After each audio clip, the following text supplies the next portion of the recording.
বয়স বেড়েছে আমার, বয়স বেড়েছে বৃষ্টির মেয়েরও।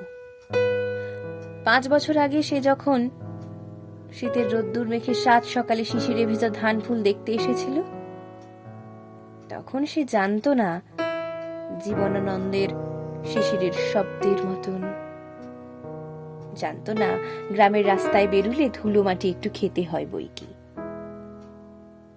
এক ছিলতে রোদে যখন গ্রামের কিশোরীরা গুটি সুটি মেরে মুড়ি চিবোচ্ছিল সাত সকালে, এমন দৃশ্য দেখে সে বলেছিল, কি বিচ্ছিরি সব, দেখো রাস্তায় বসেই সব খেতে শুরু করেছে। বৃষ্টির মেয়ে, তুমি তো জানো না ওরা এখনো আটকে আছে বিদ্যাসাগরে। তুমি পেরিয়ে গেছো নক্ষত্রের পাঠ। গানের খাতা নিয়ে যাও সুরবিতানে, ওরা তখন দেখে ভালুক সোনার মাঠ।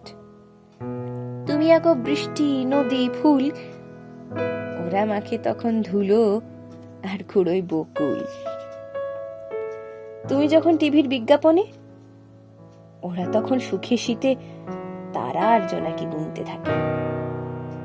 তুমি যখন স্কুল থেকে ফিরে যাও নাচের দিদিমণির কাছে, ওরা তখন খেলতে এসে ওঠে খেজুর গাছে।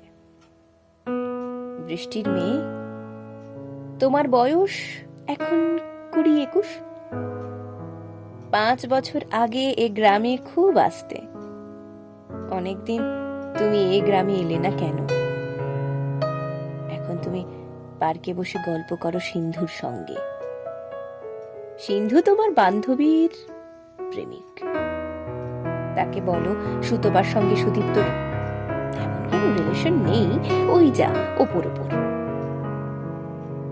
তখন তোমাকে দেখে, তোমার কথা শুনে চমকে দেখি, তুমি যেন আমায় ডেকে বলছো, নরেন্দা।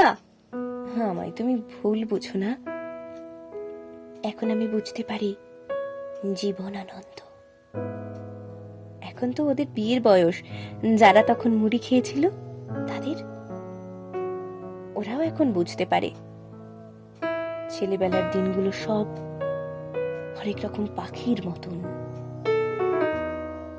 ওরাও এখন পড়তে জানে যুদ্ধ হলে কেউ বাঁচে না, বাঁচা মরা যাদের হাতে, তারা কোথাও কেউ ভালো না, কেউ ভালো না।